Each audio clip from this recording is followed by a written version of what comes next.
Revenue శాఖ మంత్రి పొంగులేటి శ్రీనివాస్ రెడ్డి కేటీఆర్ పై hot comments చేశారు. దానికి సంబంధించిన బ్రేకింగ్ చూస్తున్నాం. కేసీఆర్ పాలేరు వచ్చి ముక్కు నేలకు రాసినా ఏం చేయలేకపోయారని నువ్వెంత కేటీఆర్ అంటూ ఫైర్ అయ్యారు. 3.5 ఏళ్ల తర్వాత వచ్చే ఎన్నికల వరకు అసలు నువ్వు ఇండియాలో ఉంటావా, సంచి సర్దుకొని అమెరికాకు వెళ్లిపోతావా అనేది తెలంగాణ ప్రజలు నిర్ణయించడానికి సిద్ధంగా ఉన్నారని అన్నారు పొంగులేటి. దమ్ముంటే రానున్న జూబ్లీహిల్స్ ఉప ఎన్నికల్లో మీ పార్టీ సత్తా చూపించండి అంటూ సవాల్ విసిరారు మంత్రి. ఖమ్మం రూరల్ మండలంలో రెవెన్యూ శాఖ మంత్రి పొంగులేటి శ్రీనివాసరెడ్డి విస్తృతంగా పర్యటించారు. వరంగల్ క్రాస్ రోడ్డులో నూతనంగా నిర్మించిన కాంగ్రెస్ పార్టీ గద్దెను ప్రారంభించి జెండా ఎగురవేశారు. వివిధ పార్టీల నుంచి పలువురు కాంగ్రెస్ పార్టీలో చేరారు. అనంతరం జరిగిన సభలో పొంగులేటి శ్రీనివాసరెడ్డి మాజీ మంత్రి కేటీఆర్ పై బీఆర్ఎస్ పై సంచలన వ్యాఖ్యలు చేశారు.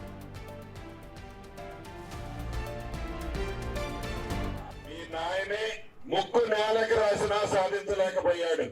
మీ నాయనే ఇదే పాలేరు నియోజకవర్గానికి వచ్చి 3 సార్లు ముక్కు నేలకు రాసినా ఏమీ చేయలేకపోయాడు.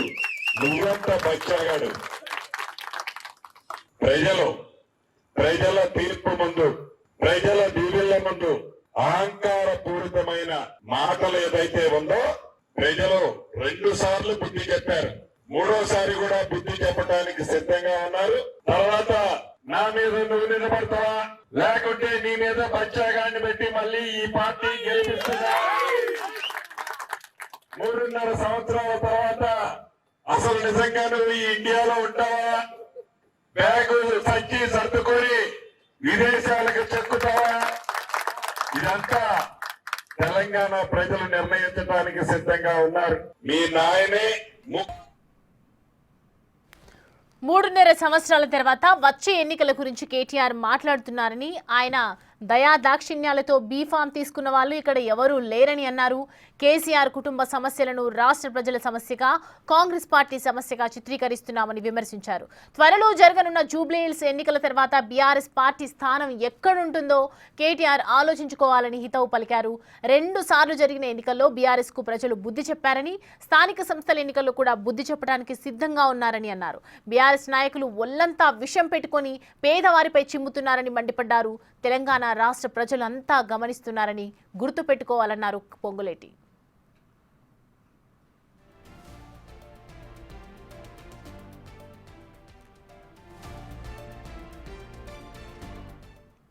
రెడ్డి అంశానికి సంబంధించి పూర్తి డీటెయిల్స్ అందించడానికి మా ప్రతినిధి భాస్కర్ మనకి అందుబాటులో ఉన్నారు.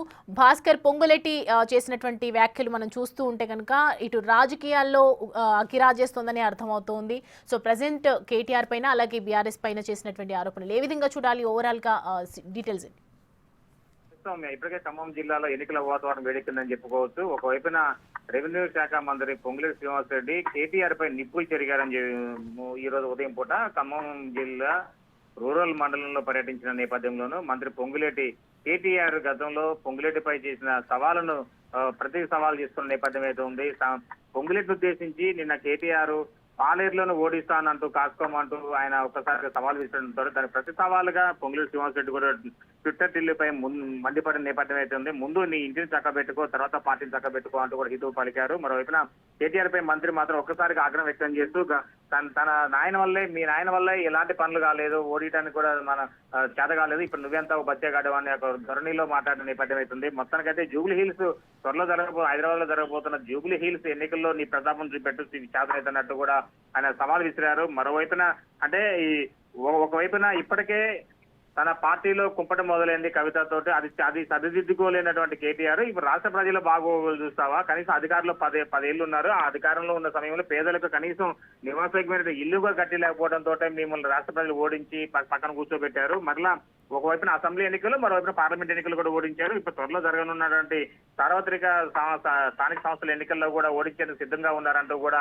మంత్రి హితవు పలికారు. మరోవైపున అసలు వచ్చే ఎన్నికల నాటికల్లా తాను ఇండియాలో ఉంటాడా, బయటకు వెళ్ళిపోతారా అంటూ కూడా కార్యకర్తలను ముందు ఆయన జోష్ నింపారని చెప్పుకోవచ్చు. మరోవైపున కేటీఆర్ వ్యవహార శైలి ఒకసారి దిగజారుతనంగా ఉన్నది. ఆయన సహనం కోల్పోయి మాట్లాడతారనే ధోరణిలో మంత్రి పొంగులేటి మాట్లాడిన నేపథ్యం అయితే ఉంది. సౌమ్య, మొత్తానికైతే అంటే ప్రజలిచ్చిన తీర్పును ఇప్పటికే ఆయన మింగిడిపడిన నేపథ్యంలోనూ ఒకసారి అధికార పార్టీ నేతలపై అక్కసు వెళ్ళకూర్చున్నారంటూ కూడా మంత్రి మండిపడ్డారు. మరోవైపున స్థానిక సంస్థల ఎన్నికల్లో కాంగ్రెస్ పార్టీ విజయం సాధ్యం అంటూ కూడా జోస్యం చెప్పారు.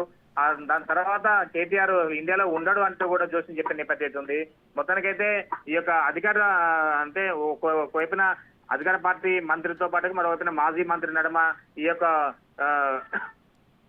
ఆగ్రహవేశాలు మాత్రం ఒకసారి తారాస్థాయి చేసిన ఇంకా ఎన్నికలు సమీపిస్తున్న తరుణంలో ఇలాంటి వాతావరణం చోటు చేసుకోవడంతో కూడా కార్యకర్తలు కూడా ఒకసారిగా ఒక జోష్ నింపిందని చెప్పుకోవచ్చు. పొంగులేటి వ్యాఖ్యలు కూడా అక్కడ ఉన్న కార్యకర్తలకు మొత్తం కూడా ఒకసారిగా ఆయన కేటీఆర్ పై ఆగ్రహం వ్యక్తం చేస్తూ మాట్లాడుతున్న తరుణంలో ఒక మంత్రికి బాసటగా కార్యకర్తలంతా కూడా ఈరలు వేసుకుంటూ హర్షాధికేతాలు ఎక్కువ వ్యక్తం చేసిన నేపథ్యం ఉంది. సౌమ్య మొత్తానికైతే ఈ యొక్క కేటీఆర్ వ్యవహార శైలిపై యావత్ రాష్ట్ర ప్రజలంతా కూడా గమనిస్తున్నారు. తనకు ఎలాంటిది ఏ చిన్న విషయం లేకపోయినా సరే దాన్ని పార్టీని అపాస్పాలు చేసే విధంగానే మాజీ మంత్రి కేటీఆర్ వ్యవహార శైలి ఉందంటూ కూడా మండిపడ్డారు. Soumya right Bhaskar, thanks for the updates. Right, చూస్తున్నాం కదా ఒకవైపు బీఆర్ఎస్ నాయకులంతా ఒళ్ళంతా విషయం పెట్టుకొని మాట్లాడుతున్నారని చెప్పి ఇటు కేటీఆర్ పైన అలాగే బీఆర్ఎస్ ఓవరాల్గా పార్టీ నాయకులపైన కూడా సంచలన ఆరోపణలు చేశారు పొంగులేటి శ్రీనివాసరెడ్డి. సో ప్రజెంట్ అయితే దీనికి సంబంధించి రాజకీయ వర్గాల్లో వేడి తగ్గట్లుగా అయితే కనిపించట్లేదు. మరి కేటీఆర్ వ్యవహార శైలిని గురించి కూడా మాట్లాడినట్లుగా అర్థమవుతుంది మనకి పూర్తిగా ఓవరాల్గా చూస్తుంటే. దీనికి సంబంధించి కేటీఆర్ ఏ విధంగా రియాక్ట్ అవుతారో చూడండి.